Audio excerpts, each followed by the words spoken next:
Dear audience, Assalamu alaikum. Welcome to our session. Today is our stroke session 2.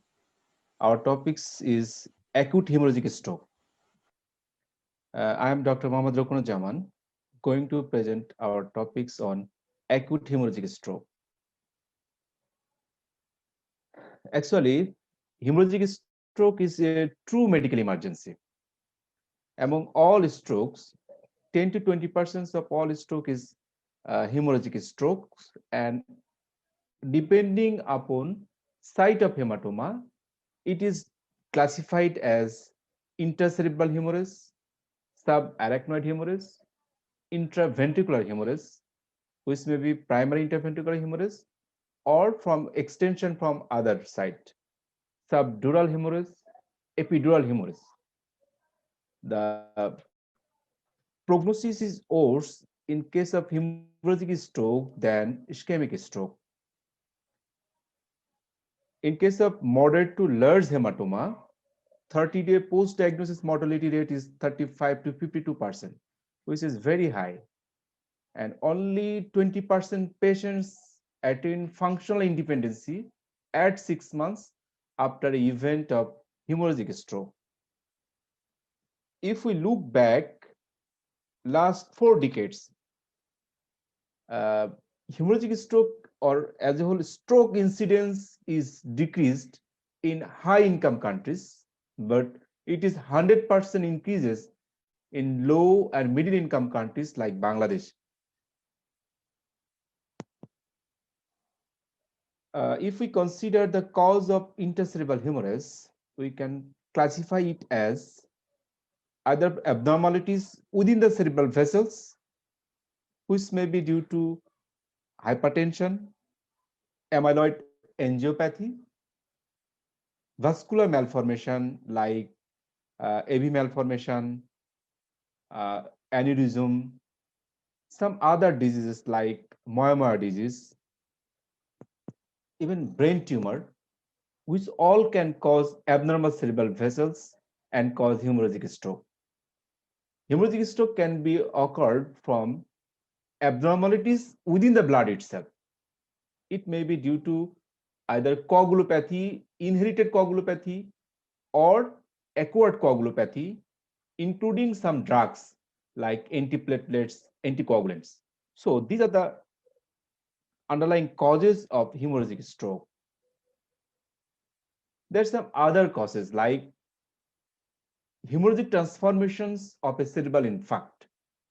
In a previously in ischemic stroke, it can be transferred into a hemorrhagic transformation. Some illicit drug abuser like amphetamines, cocaine users, it can also cause hemorrhagic stroke. Trauma can cause also hemorrhage. Hyperperfusion syndrome post carotid endarterectomy. This is one of the invasive procedure for carotid atherosclerotic disease. And after this procedure, there's some hyperperfusion syndrome that can cause also hemorrhagic stroke. Among the all causes, 70% of intracerebral hemorrhage is due to hypertension, uncontrolled, irregularly taking hypertensive patient. The basic pathology in hypertension is in the small penetrating arterioles. Small penetrating arterioles where there is degenerations of the intima, degenerations of the media, hyalinizations of the intima, or microaneurysms. Hypertension can cause intracerebral hemorrhage by this way. And there is some 4 common site of hypertensive hemorrhagic stroke, that is basal ganglia, thalamus, cerebellum, and pons. These are the 4 common sites of hypertensive bleed. So একটা patient যখন আমাদের কাছে previously hypertensive history থাকবে এবং তার এই 4টা common সাইটে যদি ব্লিডিং নিয়ে আমাদের কাছে আসে, তাহলে আমরা সাসপেক্ট করতে পারি it's due to hypertension. But in case of older age patients, if the age is more than 80 years, more than 50% cause is due to cerebral amyloid angiopathy due to depositions of amyloid protein in the media or adventitia of small cortical arteries or arterioles. And this cerebral amyloid angiopathy usually cause multiple site hemorrhage, like it can cause lobar hemorrhage, it can cause subdural hemorrhage, it can cause even subarachnoid hemorrhage. And if আমরা যদি AMOLED এনজিওপ্যাথি এবং hypertensive ইন্টারসেরেব্রাল হেমোরেজের ভিতরে পার্থক্য দেখতে চাই, তাহলে দেখব AMOLED এনজিওপ্যাথি গুলো usually highly recurrence rate, but in case of hypertensive bleed, the recurrence rate is low than amyloid angiopathy. These are the sites of amyloid angiopathy causing intercerebral hemorrhage. It may be cortical hemorrhage, maybe subdural hemorrhage, maybe subarachnoid hemorrhage. There's some other causes of intercerebral hemorrhage, and আমরা specific location দেখেও তার underlying কজটা আমরা অনেক সময় বুঝতে পারি। যেমন এটা একটা প্রিভিয়াসলি ইসকেমিক স্ট্রোকের একটা patient. The patient presents with left-sided weakness, left-sided hemiplegia. At day 1, the CT scan showing there is hypodensity involving right MCA territory. But at day 2, the patient deteriorates, and repeat CT scan showing there is hyperdensity. Within this hypodensity, that is hemorrhagic transformations of the infarctive or ischemic stroke.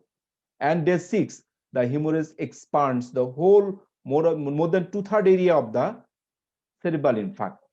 So it's the hemorrhagic infarct. These young male patients presented to me with focal seizure. This focal seizure was present for many days, which was not controlled with usual medication, and he presented to me with sudden severe headache.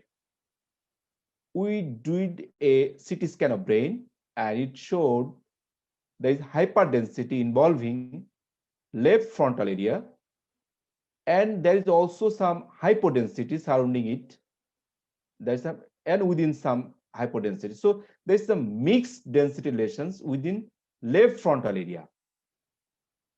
So we did contrast imaging, and this contrast image showing there is serpentine contrast enhancement. Serpentine contrast enhancement of the above mentioned lesion. So it's most likely intercerebral hemorrhage in the frontal lobe, right, left, due to AV malformations. And we did MRA, magnetic resonance arteriography, and they're showing some AV malformation. So this is one of the cause of intercerebral hemorrhage. When a young patient, normotensive, presented with atypical site hemorrhage like lobar hemorrhage, we should consider is there any AV malformation or aneurysm.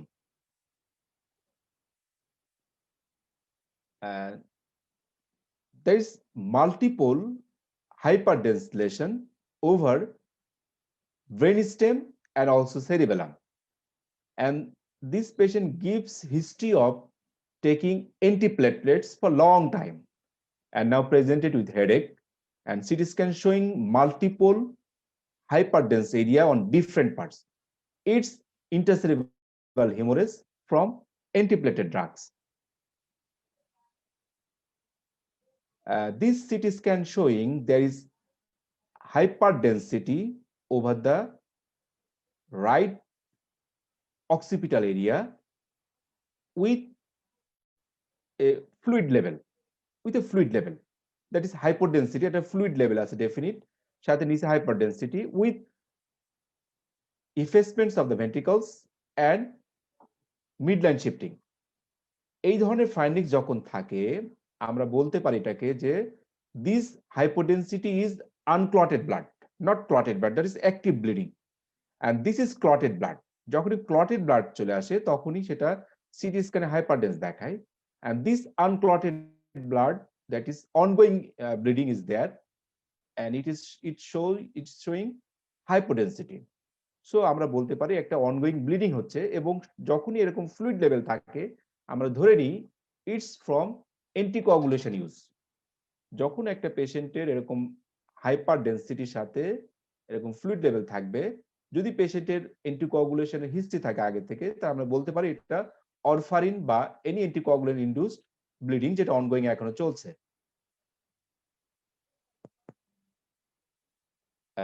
These patients diagnosed case of carcinoma breast, now presented with headache, CT scan showing multiple hyperdensity over multiple area.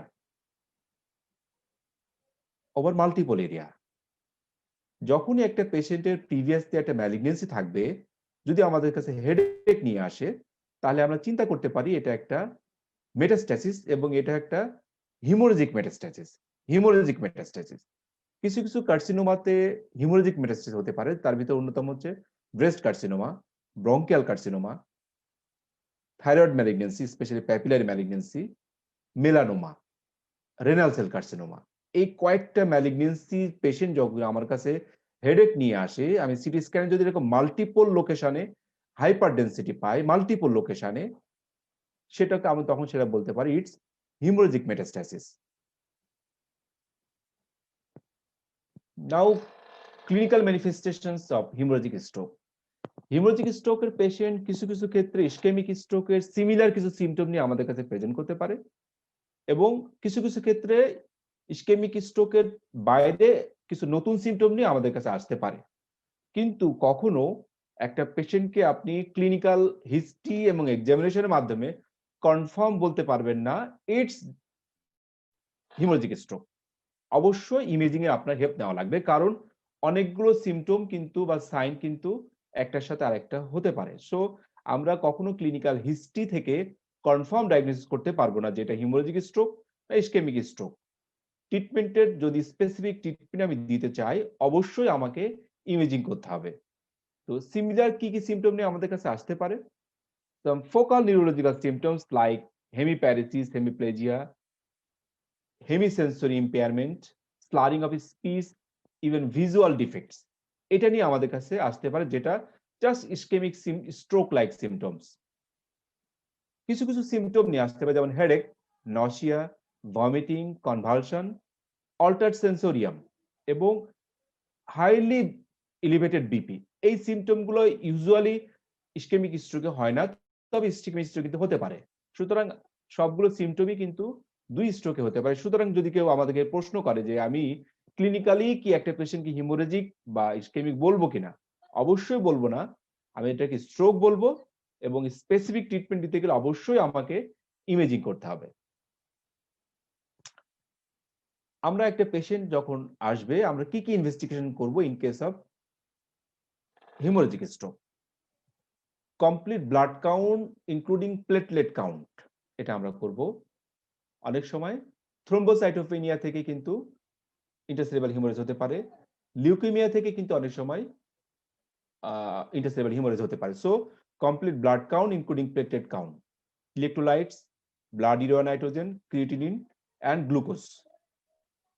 Prothrombin time with INR and APTT, especially in case of those patients who are taking anticoagulants. Associated, is there any cardiac anomaly, abnormalities? Then we can go for cardiac specific troponin. In young patients with illicit drug abusers, we will go for some toxicology screen, especially cocaine and other symptomatic drugs.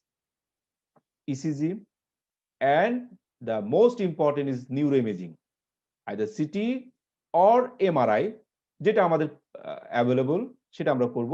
তবে MRI করলে অবশ্যই GRE sequence, gradient ইকে সিকোয়েন্সটা আমরা অবশ্যই করব যদি আমরা MRI করে থাকি। এবং কিছু কিছু ক্ষেত্রে আমরা কন্ট্রাস্ট ইনহ্যান্সিং আমরা ইমেজ করতে পারি, যেমন আমরা একটা দেখালাম যে যদি আমার এভিএম সাসপেক্ট থাকে সেগুলো আমরা কন্ট্রাস্ট করতে পারি, even vascular imaging, either CT angiogram or MR angiogram or DSA, যে কোনো আমরা একটা করতে পারি স্পেশাল সার্কামস্ট্যান্স, এটা আমরা পরে ডিসকাস করব। তাহলে main modalities of investigation is neuroimaging, either CT or MRI, which is available. If MRI, then definitely there should be with GRE sequence. CT scan of brain is the gold standard for diagnosis of hemorrhagic stroke. Within minutes or even বলা যায় within seconds এর ভিতরে কিন্তু আমরা CT scan দিয়ে diagnosis করতে পারি। Even less than 1 centimetre ব্লিডও আমরা সিটি স্ক্যান দিয়ে ডায়াগনোসিস করতে পারি। It can also be done in a patients with prosthetic valve where MRI cannot be done. It's easily available and cost effective. So আমরা city scanner choice করব for hemorrhagic stroke diagnosis এর জন্য। But there are some drawbacks in CT scan. Very small pontine and medullary hemorrhages can be overlooked in CT scan. আবার একটা patient যদি আমরা 2 সপ্তাহের বেশি নিয়ে আসে, তার সিমটমটা 2 সপ্তাহের বেশি, সেক্ষেত্রে সিটি স্ক্যান করলে এটা ইনফেকশন না হিমোরেজ সেটা বোঝা অনেকটা টাফ হয়ে যায়, কারণ 2 সপ্তাহ পরে বোধ ইনফেকশন এবং হিমোরেজ দুইটাই কিন্তু হাইপোডেন্স দেখা যায়। সুতরাং 2 সপ্তাহ পরে যদি কোনো পেশেন্ট আমার কাছে আসে বা একটা ক্রনিক মানে হেমোরেজিক স্ট্রোক, সেক্ষেত্রে আমরা সিটি স্ক্যান যাব না, সেক্ষেত্রে আমাদেরকে এমআরআই হেল্প লাগবে। এমআরআই আমরা করব যদি অবশ্যই সাথে GRE sequence, gradient echo sequence আমরা নিব যদি ডায়াগনোসিস করতে চাই আমরা, এবং এটা কিন্তু অ্যাকুরেট ডায়াগনোসিস করতে পারে as of CT scan.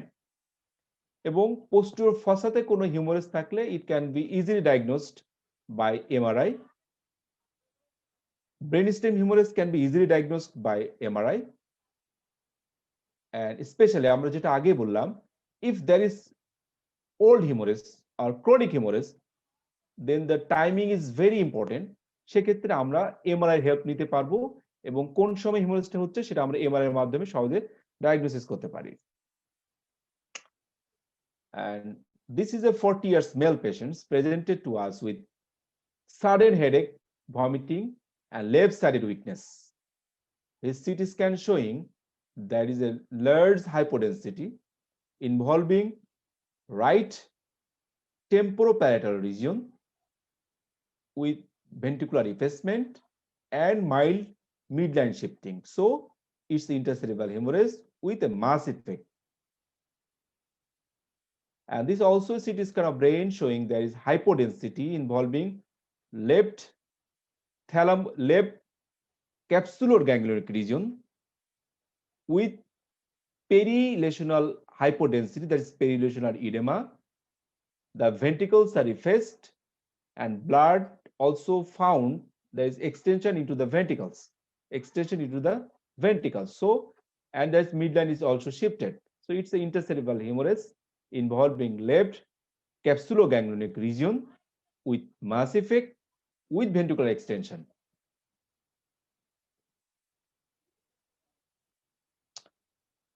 This also a CT scan of brain showing intercerebral hemorrhage, purely intercerebral hemorrhage, no ventricular extension, no midline shifting.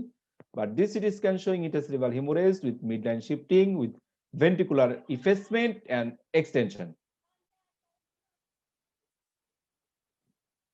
This CT scan showing there is hyperdensity involving different ventricles.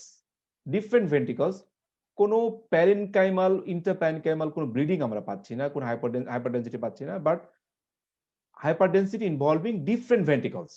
So it's a primary interventricular hemorrhage. Most likely it can be caused from either hypertension or any AV malformation within the choroid plexus or anticoagulant drug use.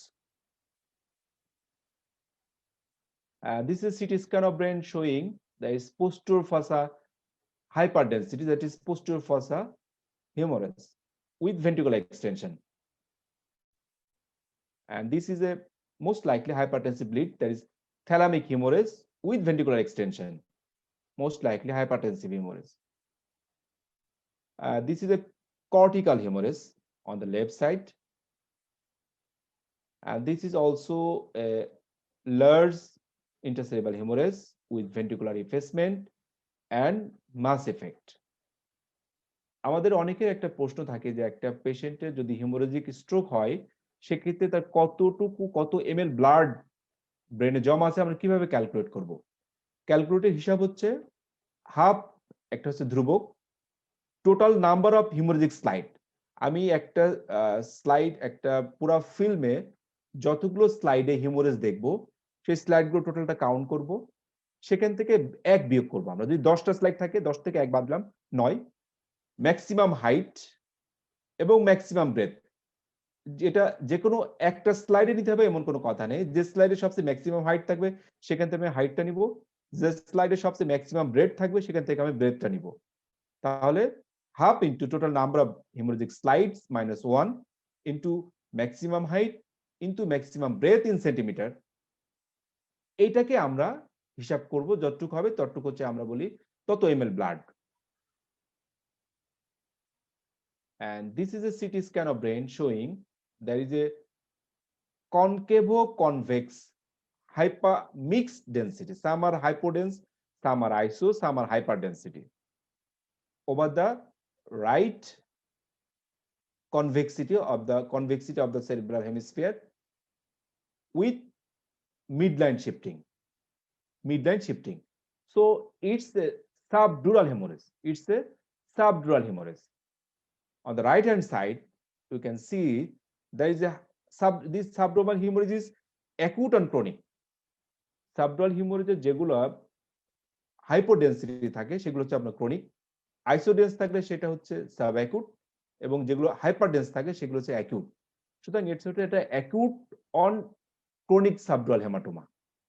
This CT scan showing there is a biconvex hyperdensity over left cerebral hemisphere or convexity with ventricular effacement and midline shifting. It's epidural hematoma.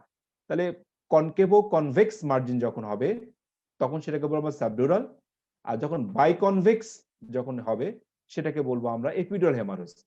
Epidural haemorrhage usually arterial bleed, subdural haemorrhage usually breathing vein rupture থেকে subdural haematoma হয়, আর epidural হেমারেজটা mainly হচ্ছে medial মেনিঞ্জাল আর্টারির rupture থেকে সাধারণত epidural haematoma হয়।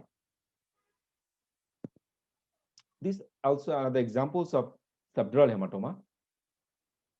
মাঝে মাঝে এই ধরনের সিটি স্ক্যান আপনাকে কনফিউজ করে দিতে পারে। একটা পেশেন্ট আপনার কাছে আসলো হেডেক বা সামথিং নিয়ে, আপনি সিটি স্ক্যান করে দেখলেন তার multiple hyperdensity all over different site, and this density is more or less like bone like density, not humerus, bone like density. যখনই আপনি bone like density পাবেন তখন আপনি এটাকে হিউমারেজ আর বলবেন না, এটা হলো একটা ক্লাসিফিকেশন। সো অনেক সময় আপনাকে এই ধরনের সিটি স্ক্যান আসলে আপনাকে কনফিউজ করে দিতে পারে যে আসলে হিউমারেজ না ক্লাসিফিকেশন। আমরা সিটি স্ক্যানে একটা টার্ম ইউজ করি যে হাউন্সফেল ইউনিট। সাধারণত যখনই আপনি সিটি স্ক্যানের মেশিনে এখানে একটা প্রপ দিবেন যে এটার হাউন্সফেল ইউনিট বা সিটি ইউনিট কত, যখনই এই সিটি ইউনিটটা 100 বা তার বেশি হয়ে যাবে তখন সেটা হবে ক্লাসিফিকেশন, 50-এর নিচে থাকলে সেটা হবে হিউমারেজ। সুতরাং যখন আপনার কনফিউশন হবে তখন আপনি বলে দিতে পারবেন যে আপনার টেকনিশিয়ানকে এখানে কার্সর দিয়ে দেখবেন যে এটার সিটি নাম্বার বা হাউন্সফিল নাম্বার কত, সেটা দেখেও আপনি কনফার্ম হতে পারবেন যে এটা হলো একটা calcification, not haemorrhagic stroke. Vascular imaging, কখন আমাকে ভাস্কুলার ইমেজিং করতে হবে? Either in the form of DSA, that is digital subtraction angiography, এটা একটা invasive angiography, CT angiography, MR angiography and MR venography. These are the vascular imaging. কখন আমরা vascular imaging করব? In case of hemorrhagic stroke. If the hemorrhagic stroke is due to subarachnoid hemorrhage, if it is a young patients, normotensive patients, if patient is hypertensive but site of hemorrhage is atypical site, that is lobar hemorrhage.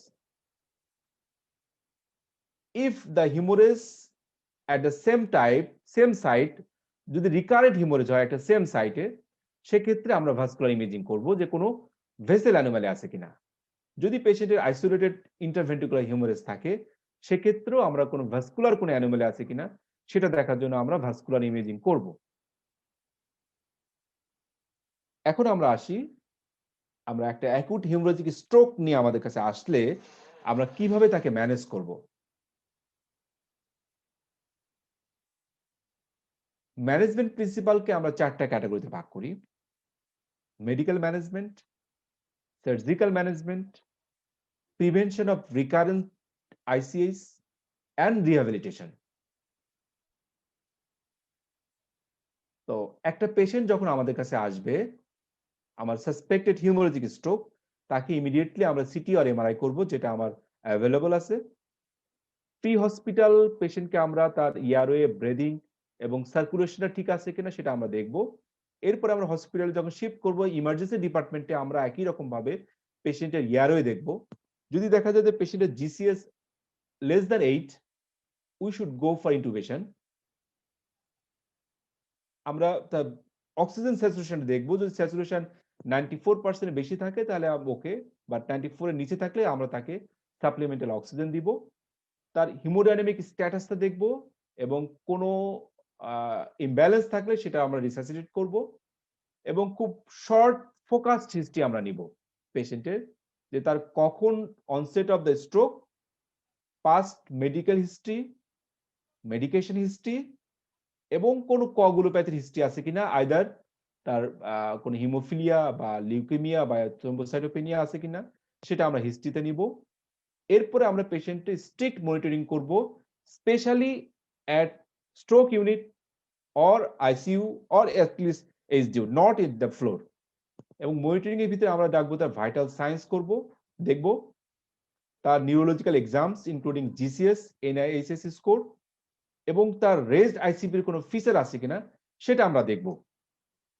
এবং এক্ষেত্রে আমি পেশেন্টের একটা scoring আমরা করি at the emergency department, এবং সেই scoring এর উপর ভিত্তি করেই কিন্তু পেশেন্টের মর্টালিটি রেট আমরা বলতে পারি।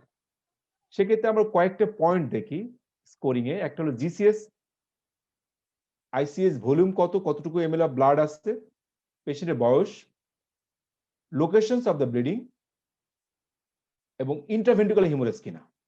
যদি জিসিএস পেশেন্টের 13 to 15 হয় সেক্ষেত্রে স্কোর 0, 5 থেকে 12 হলে 1, 3 থেকে 4 হলে 2, যদি volume of blood more than equal to 30 হয় সেক্ষেত্রে 1, লেস দ্যান 30 হলে 0, যদি এজ লেস দ্যান 80 হয় তাহলে 0, মোর দ্যান ইকুয়াল টু 80 হলে 1, যদি পেশেন্টের ইনফ্রাটেন্ট্রাল হিমোরেজ থাকে সেক্ষেত্রে 1, আদার সাইড হলে 0, যদি পেশেন্ট ইন্ট্রাভেন্ট্রিকুলার হিমোরেজ থাকে সেক্ষেত্রে তাকে আমরা দিব 1, আদার সাইড হলে পেশেন্টকে দিব আমরা 0। এখন স্কোরিং করে যদি আমি দেখি পেশেন্ট স্কোর 0, তাহলে তার কিন্তু মর্টালিটি রেটও 0। যদি পেশেন্ট স্কোর হয় 1, 13%, 2 হলে 26%, 3 হলে 72%, 4 হলে 97, 5 or more হলে সেক্ষেত্রে আমরা বলবো তার mortality 100%, 30 days after the diagnosis of the hemorrhagic stroke. So emergency ডিপার্টমেন্টে আমরা ইমিডিয়েটলি এই স্কোরটা করব। এখন কিছু প্রেডিক্টিভ ফ্যাক্টর আছে যেগুলো আমাদেরকে দেখতে হবে, এগুলো থাকলে পেশেন্টকে আমরা বলতে পারি তার নিউরোলজিক্যাল ডিটিউরেশন খুব দ্রুত হয়ে যাবে। সেক্ষেত্রে আমরা দেখব পেশেন্টের ইনিশিয়াল হেমাটোমাটা লার্জ ভলিউম কিনা, পেশেন্টের প্রিভিয়াসলি তার অ্যান্টিপ্লেটলেট বা অ্যান্টিকোয়াগুলেন্ট ইউজ করার কোনো হিস্ট্রি আছে কিনা, তার আনকন্ট্রোল হাইপারটেনশন আছে কিনা, এবং at the admission at the emergency ডিপার্টমেন্টে তার জিসি স্কোর লো কিনা, এই কয়েকটা ফ্যাক্টর, সাথে spot sign on CT angiography, এটাও একটা ফ্যাক্টর। অনেক সময় আমরা দেখি this is CT scan of brain, আমরা এখানে একটা হাইপার ডেন্সিটি দেখতে পাচ্ছি। যখন আমরা সিটি এনজিওগ্রাম বা করে যখন দেখব এখানে একটা এটাকে বলে আমরা spot sign, this indicates that it's active bleeding. So এই পেশেন্টের এখনো ব্লিডিং হচ্ছে। সুতরাং যখনই আমরা এরকম একটা স্পট সাইন দেখব সিটি এনজিওগ্রাফি স্পেশালি বা সিটি কন্ট্রাস্টে, তখন আমরা বুঝতে পারবো এটা একটা ব্যাড সাইন এবং এই পেশেন্টগুলো নিউরোলজিক্যাল ডিটিউরেশন হতে পারে। তাহলে দিস আর দ্য ফ্যাক্টরস, এই ফ্যাক্টরস গুলো আমরা ইনিশিয়ালি খেয়াল করব যে পেশেন্টের নিউরোলজিক্যাল আর্লি ডিটিউরেশন হবে কি হবে না। এখন ফার্স্টে আমরা আসবো মেডিকেল ম্যানেজমেন্ট। যদি আমরা ইন্টারসেরিব্রাল হিউমারেজের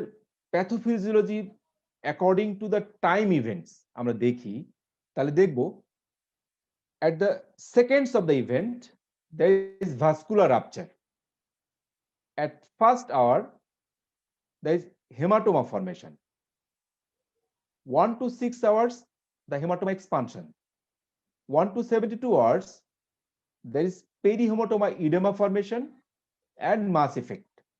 তাহলে আমাদের খেয়াল রাখতে হবে যখন 1 থেকে 6 ঘন্টার ভিতরে কিন্তু পেশেন্টের হেমাটোমা গ্রোথ বা হেমাটোমা এক্সপানশন হয় এবং 3 দিন পর্যন্ত কিন্তু পেশেন্টের পেরিলেশনাল ইডেমাটা বাড়তে থাকতে পারে এবং পেশেন্টের মিডলাইন শিফটিং হতে পারে এবং পেশেন্ট ডিটেক্ট করতে পারে।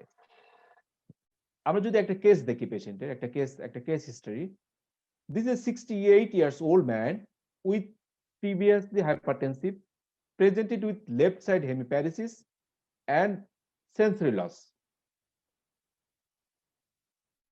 পেশেন্টের সিমটম অনসেটের 4.5 ঘন্টার ভিতরে পেশেন্ট ডিটেক্ট করলো।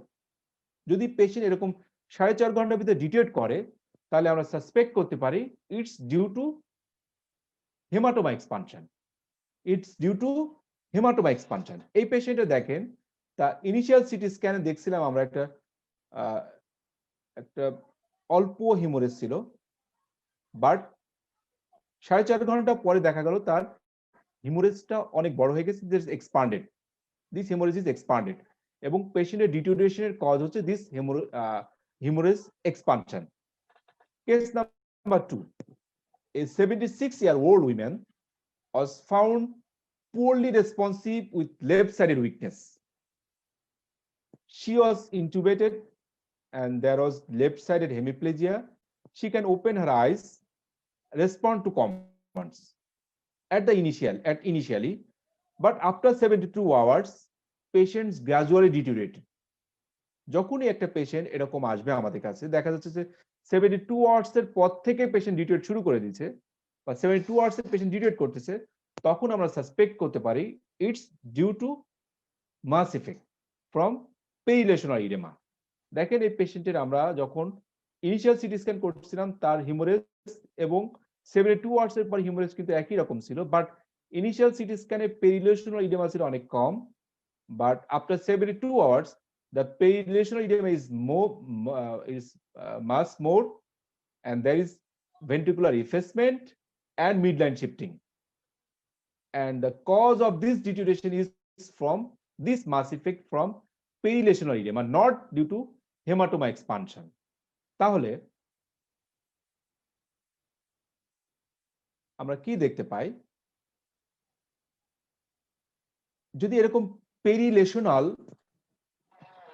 আমরা যখন ইসকেমিক স্ট্রোকে দেখছিলাম যে ইসকেমিক স্ট্রোকের যে একটা ইনফার্ক্ট কোড থাকে সেই কোডের চারিদিকে থাকে ইসকেমিক পেনাম্ব্রা, তাহলে কি হিমোরেজিক স্ট্রোকে কি একই রকম ঘটনা ঘটে যে মাঝখানে একটা কোর হিমোরেজ আর তার চারিপাশে পেনাম্ব্রা? কিন্তু এই ক্ষেত্রে এই পেনাম্ব্রাকে বলি আমরা মেটাবলিক পেনাম্ব্রা। ইসকেমিক স্ট্রোকের ক্ষেত্রে বলি আমরা ওটাকে ischaemic penumbra, but this penumbra is metabolic penumbra. So ischaemic স্ট্রোকের ক্ষেত্রে আমরা জানি যে আমরা বিপিটাকে অনেক হাই রাখার চেষ্টা করি যাতে এই ইসকেমিক পেনাম্ব্রাটাকে রক্ষা করা যায়, যাতে পারফিউশনটা মেইনটেইন করা যায়।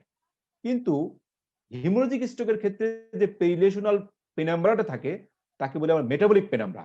সো এটাকে এখানে যদি আমি বিপিটা বাড়িয়ে রাখি দেখা যাচ্ছে যে মানে হিমোরেজ আরো এক্সপানশন করবে, কিন্তু বিপিটা যদি আমি কমিয়ে রাখতে পারি সেক্ষেত্রে কমিয়ে রাখলে কখনো ওই টিস্যুগুলো হাইপোক্সিক হবে না বা ইসকেমিক হবে না, বরং তার হেমাটোমা এক্সপানশনও কম হবে, পেশেন্টের মাস ইফেক্টও কম থাকবে। সুতরাং হিমোরেজিক স্ট্রোকের ক্ষেত্রে অবশ্যই আমাদেরকে বিপিটাকে কম রাখতে হবে, রাখতে পারলে আমরা হেমাটোমা এক্সপানশনটাকেও প্রিভেন্ট করতে পারবো যাতে আবার রিরাপচার না হতে পারে, এবং সাথে আমরা মাস ইফেক্টটাও কমাতে পারবো। সুতরাং এই ক্ষেত্রে আমাদের হিমোরেজিক স্ট্রোক এবং ইসকেমিক স্ট্রোকের ব্লাড প্রেশার ম্যানেজমেন্টের একটু ডিফারেন্ট। সেক্ষেত্রে সবচেয়ে লার্জ একটা ট্রায়াল হচ্ছে interact 2 trial. This INTERACT 2 trials demonstrate that rapid and intensive BP lowering in patients with ICS is safe. এবং এই INTERACT 2 ট্রায়ালে ওরা দুইটা গ্রুপ পেশেন্টকে দুইটা গ্রুপে ভাগ করছিল। একটা গ্রুপকে রাখছিল 140 লেভেল সিস্টোলিক বিপি আর গ্রুপকে রাখছিল 180 গ্রুপ, এবং দেখা গেছে যে 140 গ্রুপের পেশেন্টেরই মর্টালিটি রেটটা 2 গ্রুপের সমান ছিল, বাট 150 নিচে যাদেরকে রাখা হয়েছিল তাদের মরবিডিটি বা ডিসেবিলিটি কম ছিল। সুতরাং ইন্টারঅ্যাক্ট 2 ট্রায়াল, সবচেয়ে largest trial for intercerebral haemorrhage, এখানে বিপি কন্ট্রোলের ক্ষেত্রে ওরা বলছে সিস্টোলিক বিপি আমরা 140 নিচে রাখবো, তাহলে আমরা হেমোরেজিক এক্সপানশনটাও আমরা প্রিভেন্ট করতে পারবো, মাস ইফেক্টটাও প্রিভেন্ট করতে পারবো, পেশেন্টের ডিটোরেশন আমরা হল্ট করতে পারবো। সো হেমোরেজিক স্ট্রোকের পেশেন্টের আমাদের মেইন গোল হবে আমি হিমোরেজের এক্সপানশন কমাবো, তার মাস ইফেক্ট কমাবো, এবং পারলে আমি হিমোস্ট্যাট বা হিমোরেজটাকে বন্ধ করতে পারি কিনা বা হিমোরেজটাকে আমি বের করতে পারি কিনা সেটা আমি ট্রাই করতে পারি। সেক্ষেত্রে আমি পেশেন্টের হিস্ট্রি ইজ ভেরি ইম্পর্টেন্ট। যদি পেশেন্টের কোয়াগুলোপ্যাথি থাকে, either inherited or acquired coagulopathy or due to drug induced যদি থাকে, সেটা আমি হিস্ট্রি থেকে ভালোভাবে খেয়াল করব। এবং সাধারণত যাদের অ্যান্টিকোয়াগুলেন্ট রিলেটেড আইসিএস থাকে, এদের আউটকামটা তুলনামূলক পুয়ার থাকে দেন আদার হিমোরেজ।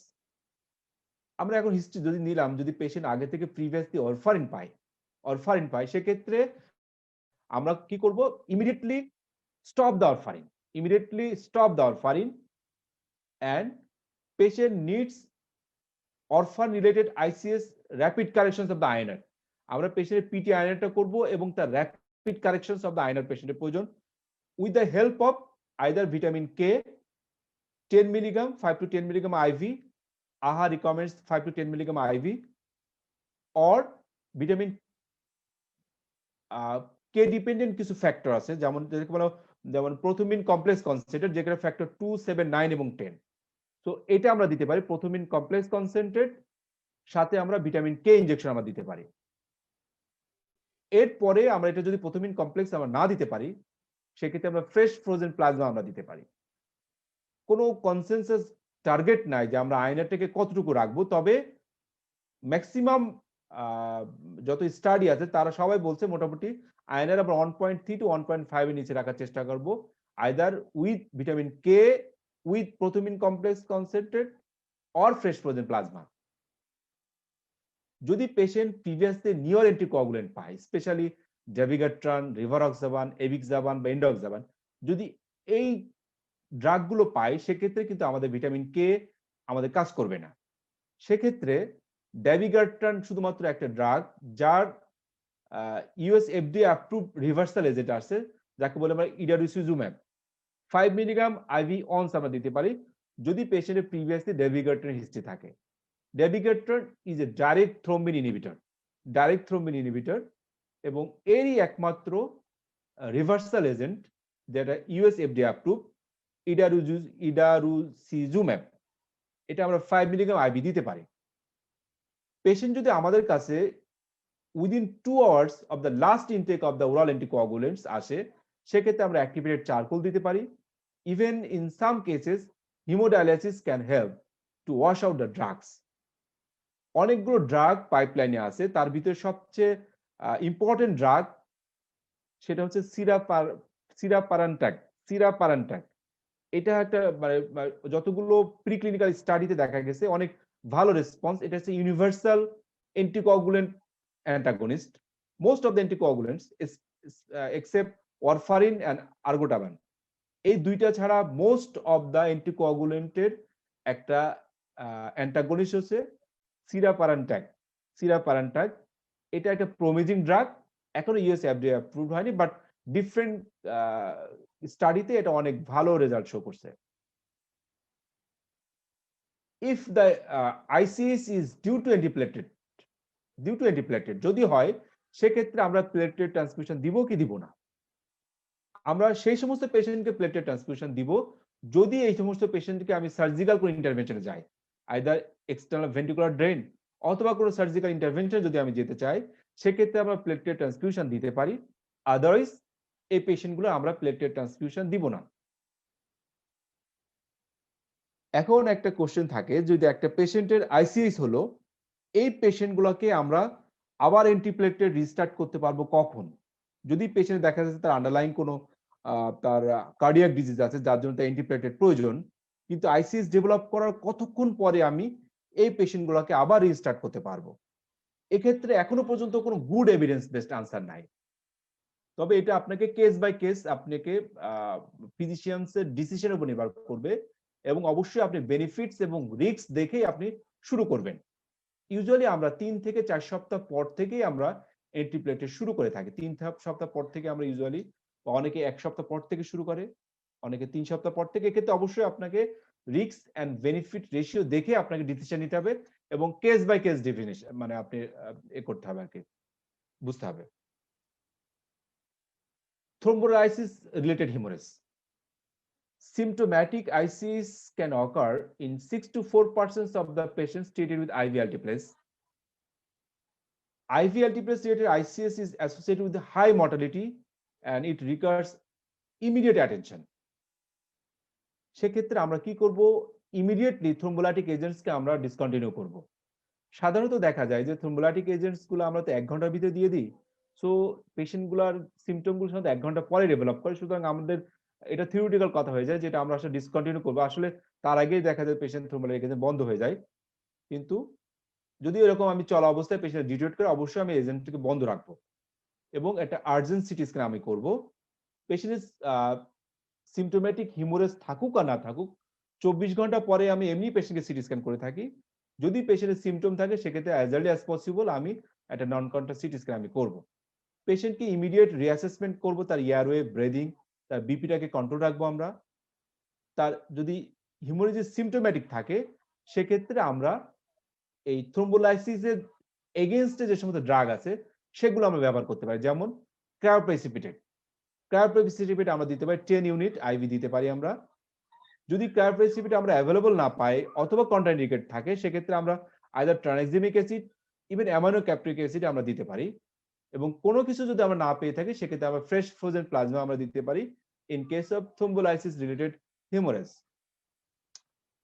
যদি পেশেন্টের হিমোরেজিক ট্রান্সফরমেশনটা অ্যাসিমটোম্যাটিক থাকে, একটা মাইনর সাইজ থাকে, সেক্ষেত্রে আমরা পেশেন্টের স্পেসিফিক এজেন্টে না যেয়ে কেবলমাত্র কনজারভেটিভ ম্যানেজমেন্টে রাখতে পারি এবং সেখান থেকে পেশেন্ট ইমপ্রুভ করতে পারে। অ্যান্ড জেনারেল ম্যানেজমেন্টে অন্যতম হচ্ছে blood glucose control. Hyperglycaemia and hypoglycaemia both are bad for intercerebral haemorrhage. So আমাদেরকে পেশেন্টকে হাইপারগ্লাইসিমিয়া হতে দেওয়া যাবে না, পেশেন্ট প্রিভিয়াসলি ডায়াবেটিক আর নন ডায়াবেটিক, এবং পেশেন্টকে হাইপোগ্লাইসিমিয়াতে নিয়ে আসা যাবে না। সেক্ষেত্রে আমাদের টার্গেট গোল থাকবে আমরা 140 to 180 মিলিগ্রাম পার ডিএল হিসেবে আমরা পেশেন্টের ব্লাড গ্লুকোজটাকে কন্ট্রোল রাখবো, প্রিফারেবলি উইথ ইনসুলিন যদি পেশেন্ট আগে থেকে ডায়াবেটিক থাকে। Temperature, hyperthermia impairs the outcome in ICS, এবং হাইপারথার্মিয়া যদি থাকে সেক্ষেত্রে হেমোরেজ এক্সপানশন হওয়ার অনেক চান্স থাকে। সুতরাং আমাদের পেশেন্টকে অবশ্যই আমরা টেম্পারেচারটা কমিয়ে রাখবো। এখন অনেকে বলে থাকে যে হাইপোথার্মিয়া করে পেশেন্টগুলোকে কোনো ইমপ্রুভমেন্ট বা কোনো থেরাপিউটিক কোনো বেনিফিট পাওয়া যেতে পারে কিনা হাইপোথার্মিয়া, কিন্তু স্টাডিতে দেখা গেছে না, থেরাপিউটিক হাইপোথার্মিয়া খুব বেশি উন্নতি করে না in case of intracerebral haemorrhage. সুতরাং আমাদের টার্গেট থাকবে আমরা নর্মোথার্মিয়া রাখবো, not hypothermia, not hypothermia. Seizure. Seizure is very common after intercerebral hemorrhage. Within first week, 16% of the intercerebral hemorrhage patient can experience seizure. এবং এই সিজার গুলো সাধারণত যে সমস্ত আইসিএস কর্টিক্যাল লোকেশনে থাকে সেক্ষেত্রে তাদের সিজারের চান্স থাকে অনেক বেশি।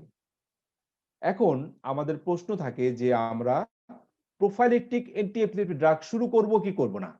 একটা পেশেন্টের আইসিএস আছে, তাকে আমরা প্রোফাইলেকটিক অ্যান্টি এপিলেপটিক শুরু করব কি করব না। আমরা কখনো প্রোফাইলেকটিক অ্যান্টি এপিলেপটিক ড্রাগ শুরু করব না।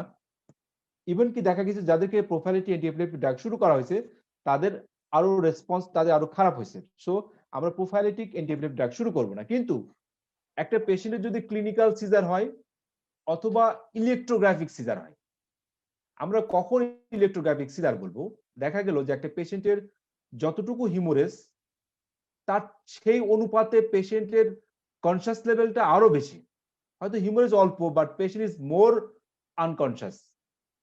যদি এরকম ডিসপ্রপোর্শনিয়েট আনকনসিয়াসনেস থাকে, সেক্ষেত্রে পেশেন্টের আমরা এটা ইজি করব। কারণ disproportionate unconsciousness or level of consciousness indicates that it's undergoing electrographic seizure. দেখা যায় ক্লিনিক্যাল কোনো সিজার হচ্ছে না, বাট ব্রেনের ভিতরে তার সিজার হচ্ছে। যদি এরকম থাকে তাহলে অবশ্যই সেই পেশেন্টদেরকে আমরা অ্যান্টি এপিলেপটিক ড্রাগ দিব। আমরা অ্যান্টি এপিলেপটিক ড্রাগ দিব। এখন দেখা গেছে যে আমরা কতদিনের ড্রাগটা দিব। যদি পেশেন্টের seizure within 7 days of onset of seizure interseptal haemorrhage হয়, যদি সিজারটা 7 দিনের ভিতরে হয়, তাহলে সেক্ষেত্রে আমরা অ্যান্টি এপিলেপটিক ড্রাগ 3 মাস পর্যন্ত রাখবো, যদি 7 দিনের ভিতরে হয়। যদি পেশেন্টের সিজার 7 দিনের পরে হয়, সেক্ষেত্রে আমরা 1 বছর পর্যন্ত অ্যান্টি এপিলেপটিক ড্রাগ রাখবো। এরপরে আমরা গ্র্যাজুয়ালি ট্যাপার করব। কারণ 7 দিনের ভিতরে যদি হয়, সেক্ষেত্রে আমরা মনে করতে পারি কোনো মেটাবলিক রেজিমেন্টের কারণে এই সিজারটা হতে পারে। সুতরাং সেক্ষেত্রে আমরা শর্ট ডিউরেশনে অ্যান্টি এপিলেপটিক ড্রাগটা রাখবো, বাট 7 দিনের পরে যদি পেশেন্টের সিজার ডেভেলপ করে, সেক্ষেত্রে আমরা 1 বছর পর্যন্ত অ্যান্টি এপিলেপটিক ড্রাগটা আমরা কন্টিনিউ করব। কিন্তু যদি দেখা যাচ্ছে পেশেন্টের অনেকদিন পরে, হয়তো 1 মাস বা 2 মাস বা 3 মাস পরে পেশেন্টের সিজার হলো, তাহলে সেক্ষেত্রে আপনাকে prolong time, even for indefinite পিরিয়ডও কিন্তু আপনার অ্যান্টি সিজার মেডিকেশন লাগতে পারে। কারণ সেক্ষেত্রে মনে করতে হবে যে পেশেন্টের ওখানে ফাইব্রোসিস হয়েছে বা অন্য কোনো চেঞ্জ হয়েছে, চেঞ্জ হওয়ার ফলে ওখান থেকে একটা এপিলেপটিক ফোকাই হচ্ছে, যেটা পার্মানেন্টলি এপিলেপ্টোজেনিক। সুতরাং সেই পেশেন্টের প্রলং ডিউরেশনে তার অ্যান্টি এপিলেপটিক ড্রাগ লাগবে। এক্ষেত্রে চয়েস অফ ড্রাগ, আমরা কোন কোন ড্রাগগুলো সাধারণত পোস্ট স্ট্রোক সিজার ইউজ করে থাকি। কমনলি আমরা carbamazepine, phenytoin, even newer anti epileptic drugs গুলো আমরা ইউজ করতে পারি। আমরা সবচেয়ে বেশি ইউজ করে থাকি ফেনাইটওয়াইনটা, দামও কম, এফিকেসিও better. Managements of intracranial haemorrhage, intracranial pressure, it's very important. আমরা একটা পেশেন্টের ইসকেমিক স্ট্রোক হোক বা হিমোরেজিক স্ট্রোক হোক, সেক্ষেত্রে আমরা তার রেস্ট আইসিপির কোনো ফিচার আছে কিনা সেটা আমরা দেখব। যদি রেস্ট আইসিপির কোনো ফিচার থাকে, আইদার পেশেন্টের হেডেক, ভমিটিং, কনভালশন, পেশেন্টের ব্রাডিকার্ডিয়া, হাইপারটেনশন, পেশেন্টের প্যাপিলোডেমা, যদি এই ফিচারগুলো থাকে, সেক্ষেত্রে পেশেন্টকে অবশ্যই তার রেস্ট আইসিপি ম্যানেজ করতে হবে। এটা head elevations at 30 degree angle, head in the midline position, mild sedative agents can be used. আমরা টাইট সার্ভাইকাল কলারকে অ্যাভয়েড করব। We can use hyperventilation, mannitol, or hypertonic saline in impending herniation. Even EVD, external ventricular drainage, can be done to minimize the intracranial pressure. There is no role of steroid to reduce intracranial pressure in ischemic stroke or hemorrhagic stroke. The role of steroid in vasogenic edema from musculation of the cerebrum, but not from ICs or ischemic stroke. So আমরা স্ট্রোকের ক্ষেত্রে আমরা steroid আমরা use করব না। DVT prophylaxis, it's very neglected issue in our country. DVT prophylaxis, একটা পেশেন্টের যখন আইসিএস ডেভেলপ করে, তার ডিভিটি চান্স থাকে 0.5 to 13%, এবং পালমোনারি এম্বোলিজমের চান্স থাকে 0.7 to 55%। So high chance. So এই পেশেন্টগুলোকে আমরা কি করব, যদিও তার পেশেন্টের ডিভিটি হওয়ার চান্স থাকে কিন্তু পেশেন্ট হিমোরেজ আছে, সেক্ষেত্রে আমরা কি করতে পারি, নন ফার্মাকোলজিক্যাল ম্যানেজমেন্ট, যেমন intermediate pneumatic compression at the beginning of the haemorrhage আমরা স্টার্ট করব, এবং লো ডোজ সাবকিউটেনিয়াস হেপারিন অথবা আনফেকশন হেপারিন আমরা ইউজ করতে পারি ফর ডিভিটি প্রোফাইল্যাক্সিস। তবে এক্ষেত্রে আমরা যখনই দেখব পেশেন্টের হেমাটোমা এক্সপানশন আর হচ্ছে না, সে তখন ইউজুয়ালি আমরা 1 থেকে 3 দিন পর থেকেই আমরা লো ডোজ সাবকিউটেনিয়াস হেপারিন শুরু করতে পারি। 1 থেকে 3 দিন পরে আমরা জানি যে প্রথম 6 ঘন্টা পর্যন্তই কিন্তু হেমাটোমা এক্সপানশন হয়। সো আমরা মানে রিস্ক ফ্রি থাকার জন্য 1 থেকে 3 দিন পর্যন্ত আমরা ওয়েট করতে পারি। তারপর থেকে আমরা ডিভিটি প্রোফাইল্যাক্সিস হিসাবে লো মলিকুলার হেপারিন আমরা অ্যাড করতে পারি। But at the time of the event আমরা non pharmacological measures, specially intermediate pneumatic compression আমরা ইউজ করতে পারি।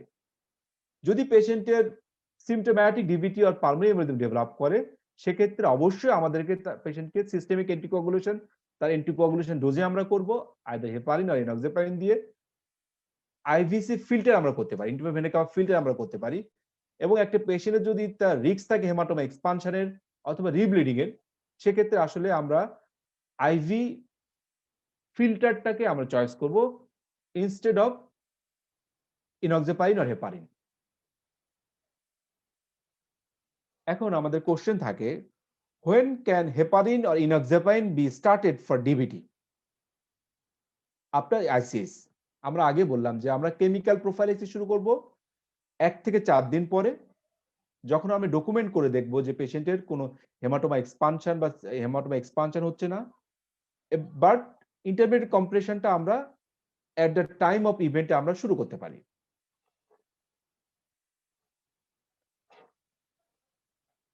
And now surgical management.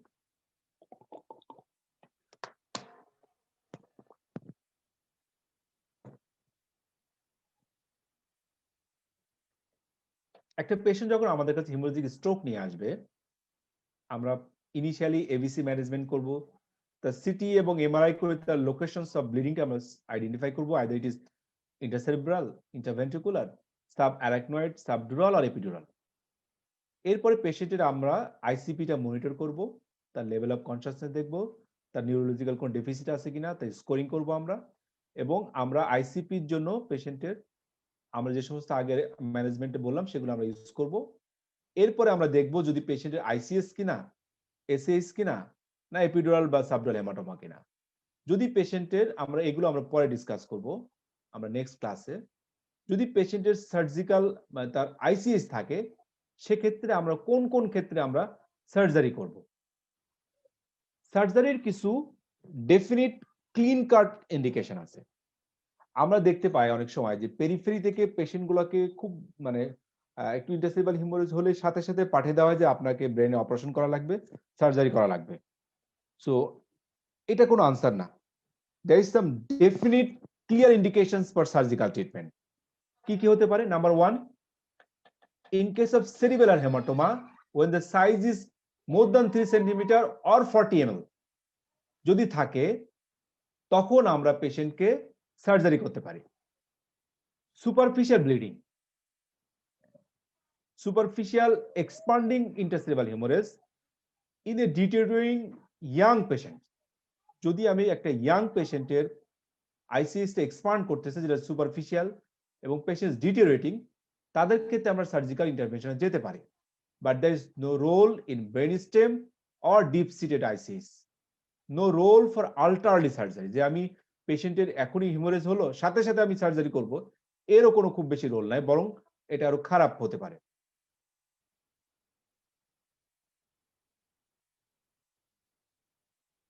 এক্ষেত্রে স্টিচ 2 ট্রায়াল বা স্টিচ ট্রায়াল আছে, যেটা হচ্ছে সুপ্রাটেন্টোরিয়াল lobar haemorrhage without ventricular extension. এই পেশেন্ট গুলাকে এই স্টিচ ট্রায়ালে ওরা 2টা ক্যাটাগরিতে ভাগ করছিল, এবং ওদের ইনক্লুশন ক্রাইটেরিয়া ছিল যে পেশেন্টের আইসিএস হবে যেটা কর্টেক্স থেকে less than or equal to 1 centimetre দূরত্বে থাকবে, 10 to 100 ml ব্লাড থাকবে, within 48 hours of bleeding, conscious patients. এই ক্রাইটেরিয়া যারা ফুলফিল করবে তাদেরকে তারা 12 ঘন্টার ভিতরে একটা গ্রুপকে সার্জারি করছিল, আর একটা গ্রুপকে কনজারভেটিভ ম্যানেজমেন্টে রাখছিল, স্টিচ 2 ট্রায়াল। কিন্তু দেখা গেছে রেজাল্টে সার্জিক্যাল মানে মেকিং ডিসিশন মেকিং এ দেখা যাচ্ছে যে আসলে যাদেরকে কনজারভেটিভ ম্যানেজমেন্ট রাখা হয়েছিল এবং যাদেরকে সার্জারি করা হয়েছিল, দুই গ্রুপের কোনো সিগনিফিকেন্ট কোনো চেঞ্জ নাই, দুই গ্রুপের সিগনিফিকেন্ট কোনো চেঞ্জ নাই, ইমপ্রুভমেন্ট, এবং আর্লি সার্জারি কোনো রোল নাই in case of in stage 2 trial.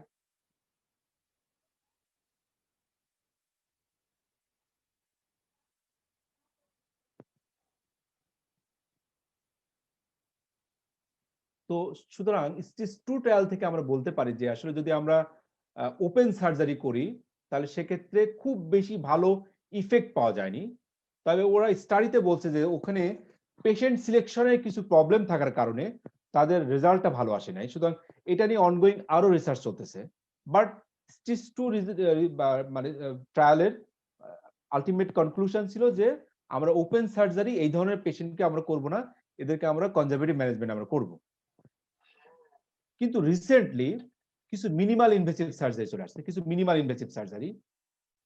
Say minimal invasive সার্জারিতে দেখা যাচ্ছে যে এটা কিছু মিক্সড রেজাল্ট আসছে। মিনিমাল ইনভেসিভ সার্জারিতে কিছু কিছু স্টাডিতে অনেক ভালো রেজাল্ট, কিছু কিছুতে একটু খারাপ result. But minimal invasive surgery কিন্তু নতুন কিছু বা লেস ইনভেসিভ সার্জারি, এবং সেখান থেকে দেখা যাচ্ছে অনেক ভালো কিছু রেজাল্ট পাওয়া যাচ্ছে। তো মিনিমাল ইনভেসিভ সার্জারি আমরা কিভাবে করে থাকি? ইউজুয়ালি এটা এন্ডোস্কোপিক সার্জারি করা হয়ে থাকে। আমরা যদি দেখি,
তো মিনিমাল ইনভেসিভ সার্জারির জন্য তিনটে স্টাডি আরসিটি এখন অনগোয়িং।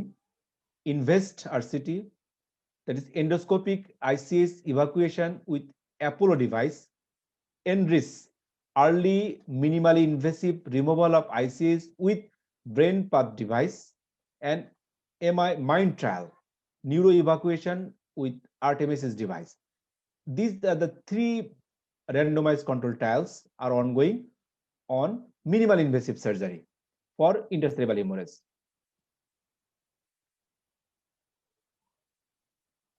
যেমন অ্যাপোলোর কেসে যেটা হলো আমরা প্রথম ট্রায়ালটা, সেখানে দেখা যাচ্ছে যে প্রি সার্জিক্যাল ব্লিডিং এবং পোস্ট সার্জিক্যাল পেশেন্টের অবস্থার কেমন ছিল। এবং এই স্টাডিগুলো অনেকটা মানে আমাদেরকে আশা জাগানোর মতো যে যদি আমি আর্লি সার্জারি করতে পারি এবং পেশেন্টগুলোকে যদি আমি মিনিমাল ইনভেসিভ ওয়েতে যদি হেমাটোমাটাকে বের করতে পারি, তাহলে পেশেন্টের মর্টালিটি রেট অনেক কমছে এবং মরবিডিটি অনেক কমছে। This another case of invest trial, যেখানে একটা ইন্ট্রাভেন্ট্রিকুলার হিমোরেজ যেটাকে মানে এক্সপ্লোর করা, ইভাকুয়েট করা হয়েছিল এন্ডোস্কোপির মাধ্যমে। আমরা একটা অরিজিনাল সার্জারি আমরা দেখি কিভাবে আমরা করা হয়।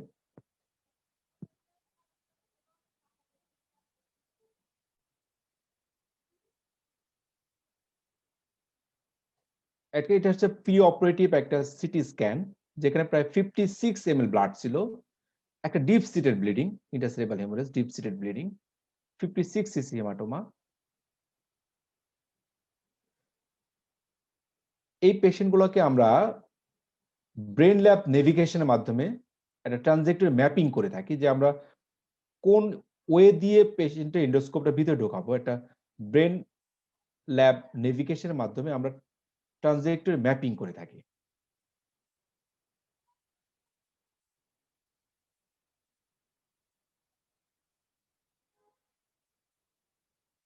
এটা আমরা আসলে জাস্ট মানে নিউরো এভিগেশনের মাধ্যমে সরাসরি পেশেন্টের সিটি স্ক্যান দেখেই আমরা সাইট অফ ব্লিডিংটা খুঁজে সেই অনুযায়ী আমরা এটাকে প্রসিড করি। ঠিক ফোরহেডে একটা ইনসিশন দেওয়া হয়, ফোরহেডে 13 মিলিমিটার বার হোল করা হয় যাতে এন্ডোস্কোপটা ভিতরে ঢোকানো যায়। স্টেপ 1 হচ্ছে ইভাকুয়েশন। আমরা এন্ডোস্কোপটা ভিতরে ঢুকে ব্লাডটাকে আমরা ইভাকুয়েট করব, একটা মিডল অফ দা ক্লটে রেখে আমরা ইভাকুয়েট করব।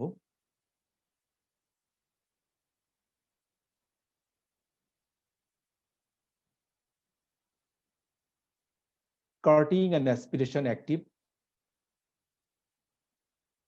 বাট ব্রেন প্যানক্যামা থেকে একটু দূরে রাখা হয়। এরপর ক্লটটাকে হোমোজেনাইজেশন করা হয় উইথ কাটিং অ্যান্ড অ্যাসপিরেশন। এরপরে টিপটাকে একটু উপরে নিয়ে আসা হয় away from the normal parenchyma.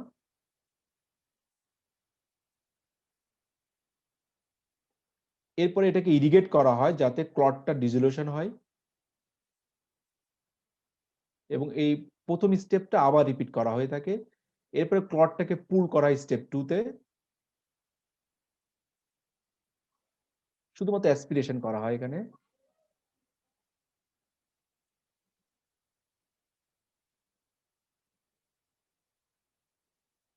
Clot pulled towards the center of the sheath.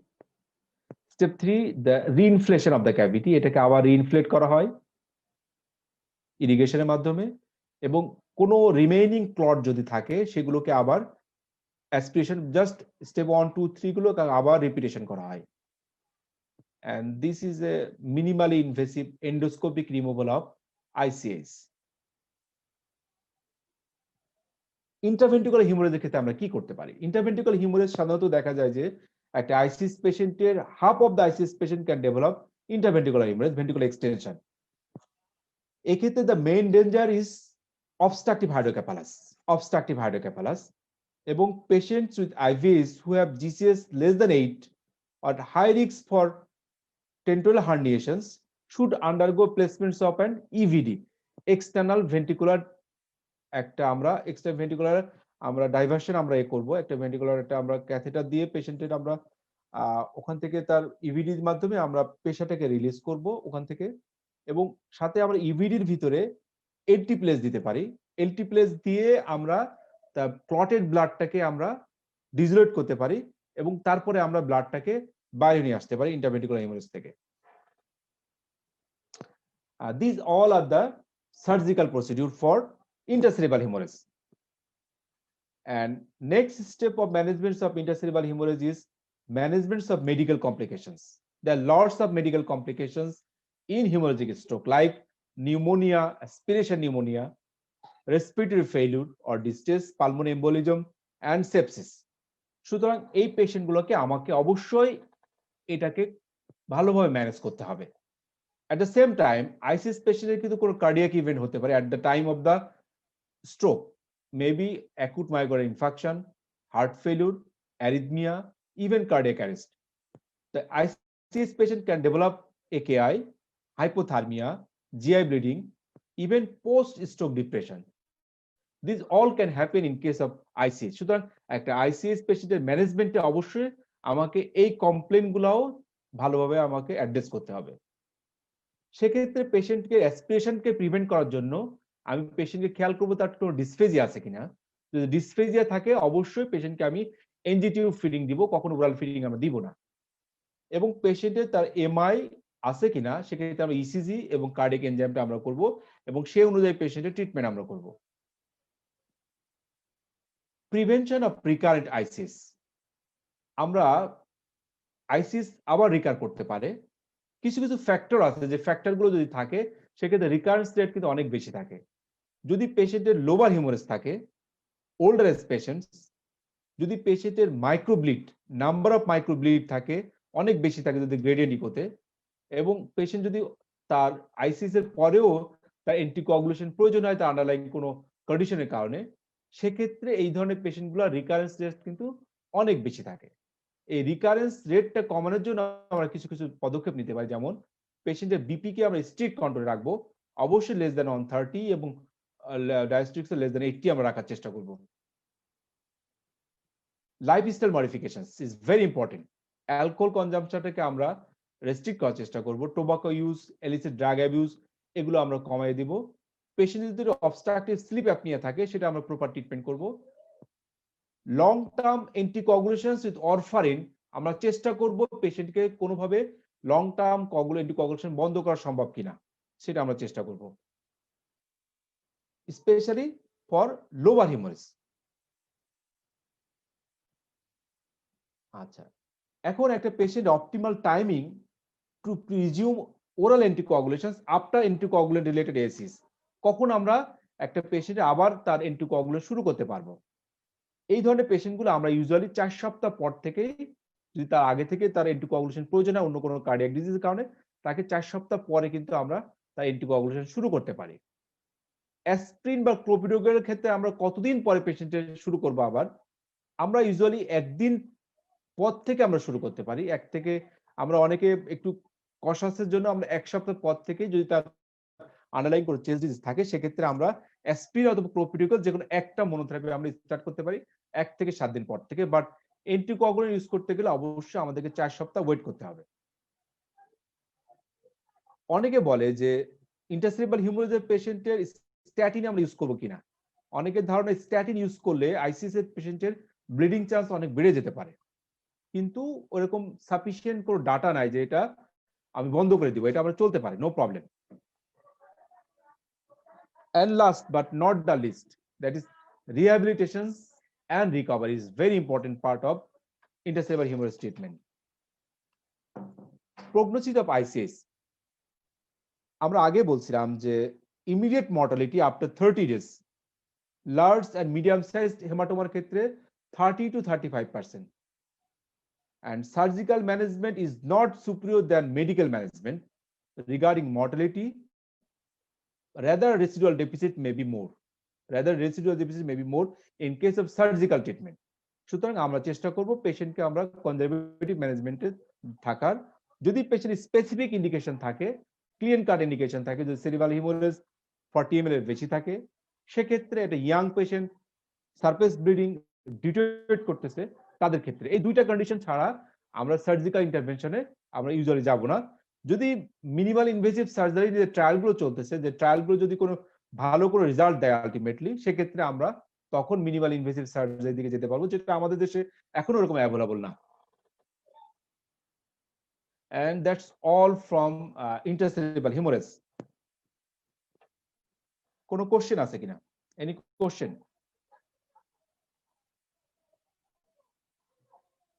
Any question? Is there any question? Sir কর্টিকোস্টেরয়েডের ব্যাপারে কোনো কথা আছে কিনা স্যার? কর্টিকোস্টেরয়েড তো আমরা বললাম যে কর্টিকোস্টেরয়েডের আসলে আইসিপি কমানোর জন্য কোনো রোল নাই। আমরা বোথ ইসকেমিক স্ট্রোক বা হেমোরেজিক স্ট্রোকে আমরা কর্টিকোস্টেরয়েডটা আমরা ইউজ করব না। আচ্ছা আচ্ছা। তবে সাব অ্যারাকনয়েড হেমোরেজের ক্ষেত্রে আমার অনেক সময় হেডেক কমানোর জন্য, মেনিনজিয়াল ইরিটেশন হয়, সেটা কমানোর জন্য অনেক সময় আমরা স্টেরয়েড ইউজ করতে পারি। আদারওয়াইজ আইসিএইচ বা ইসকেমিক স্ট্রোকে স্টেরয়েডের কোনো রোল নাই স্পেসিফিক।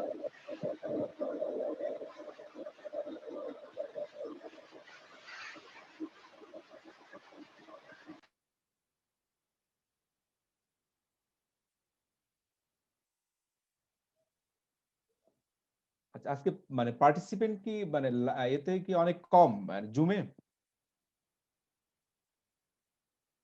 Any sir question? জুমে কম, লাইভে আছে অনেকেই।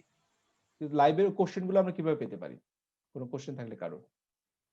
স্যার আমি আপনাকে এখানে মেসেজে আমি তুলে দিচ্ছি যেসব লাইভে মেসেজ কোশ্চেনগুলো আসে আর কি।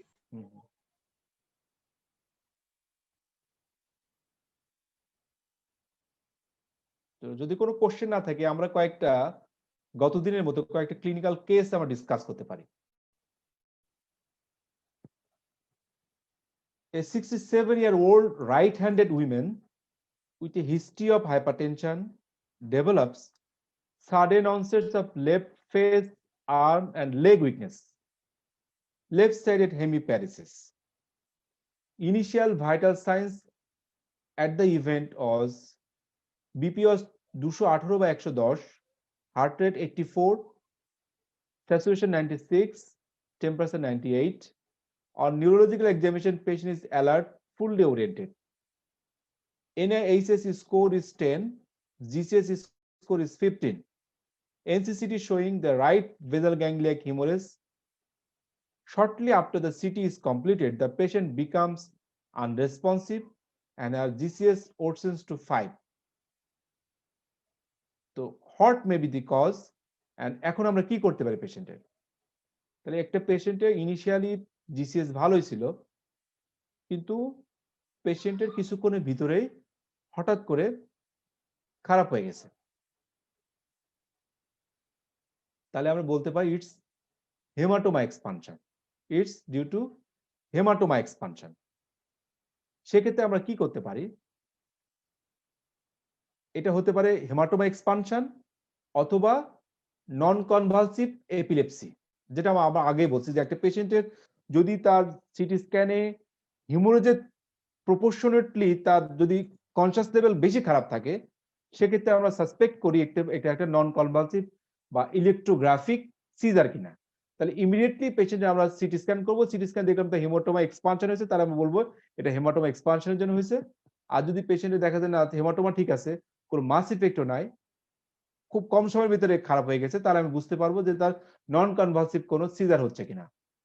তাহলে failure to provide rapid BP control is one of the potential mechanism for early hematoma expansion in this case.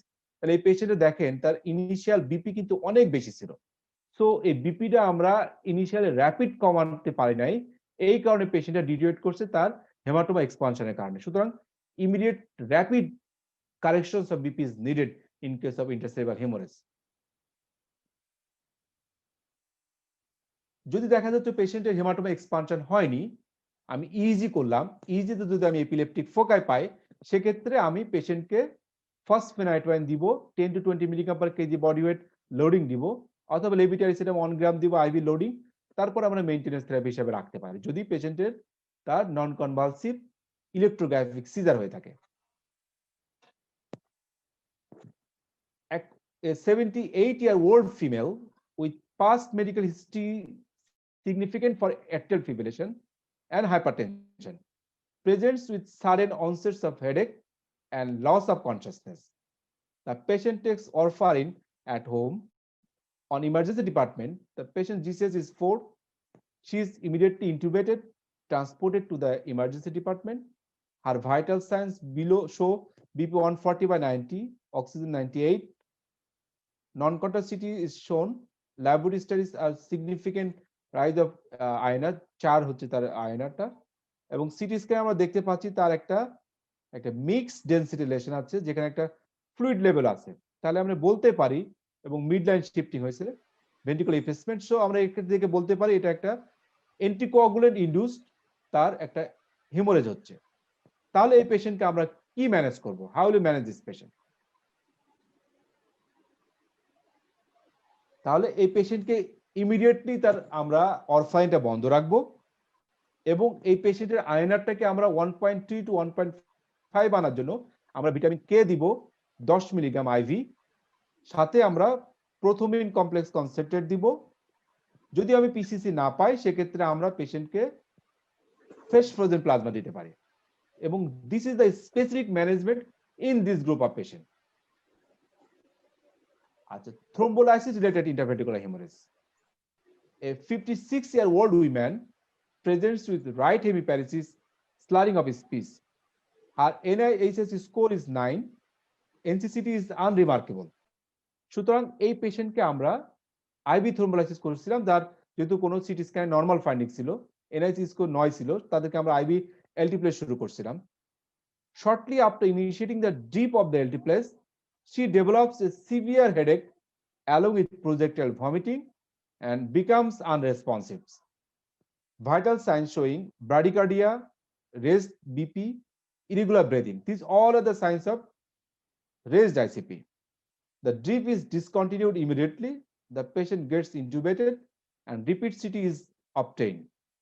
This CT scan showing there is interventricular hemorrhage in a patient getting LT-place.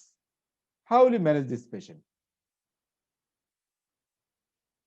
তাহলে আমরা প্রথমত দেখতে পাচ্ছি এই পেশেন্টের raised আইসিপির ফিচারগুলো আছে, সুতরাং তাকে আমরা রেজড আইসিপির ম্যানেজমেন্টে ইমিডিয়েটলি করব, তার পজিশনিং করব ঠিকমতো, তার হাইপারভেন্টিলেশন করার চেষ্টা করব, ম্যানিটল অথবা হাইপারটোনিক সোলিন আমরা স্যালাইন আমরা দিতে পারি, এবং এই পেশেন্টের আমরা একটা নিউরোসার্জিক্যাল কনসেন্ট্রেশন নিতে পারি ফর এক্সটার্নাল ভেন্ট্রিকুলার ড্রেন। একটা ইভিডির জন্য আমরা নিউরোসার্জিক্যাল একটা আমরা নিতে পারি, কারণ তার ইন্টারভেন্ট্রিকুলার হিমোরেজ, সুতরাং আমাদের একটা ইভিডি যদি আমরা দিই, এবং ইভিডির ভিতরে যদি আমরা আবার এলটি প্লাস লো ডোজে দিয়ে ক্লটটাকে আমরা রিমুভ করতে পারি, তাহলে পেশেন্ট কিন্তু ইমপ্রুভ করবে। এবং সাথে সাথে এলটি প্লাস রিভার্সালের যে সমস্ত ড্রাগ আমরা ইউজ করে থাকি, যেমন ক্রায়োপ্রেসিপিটেট বা আমরা যে ফ্রেশ ফ্রোজেন প্লাজমা, সেগুলো আমরা স্টার্ট করবো। তাহলে এই পেশেন্টের ইমিডিয়েটলি সাপোর্টিভ ম্যানেজমেন্টের ভিতরে তার আইসিপিটা আমরা কমানোর চেষ্টা করব, including external ventricular drainage with or without LT place into the EVD.